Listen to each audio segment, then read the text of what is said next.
औज़ुबिल्लाहिमिनश्शैतानिर्रजीम बिस्मिल्लाहिर्रहमानिर्रहीम। नाज़रीन अस्सलाम वालेकुम।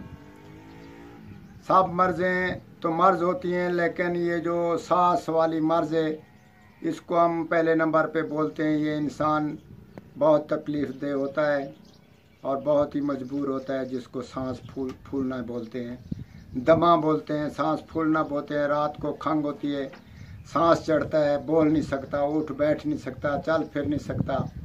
उसके लिए बेहतरीन नुस्खा हम आपकी खिदमत में पेश कर रहे हैं। इंशाअल्लाह ताला आप इसको इस्तेमाल करें और दूसरों को भी शेयर करें। तो 1 तोला मगज करंजवा ले लें,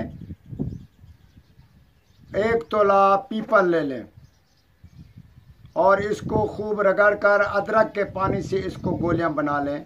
तकरीबन छोटे मटर साइज या उससे माश से भी कुछ ज़्यादा या माश जितनी गोलियां बना लें।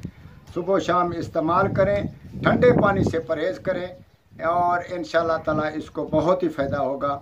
आप खुद भी इस्तेमाल करें और दूसरों को भी इससे फ़ायदा आप पहुँचाएँ। वस्सलाम।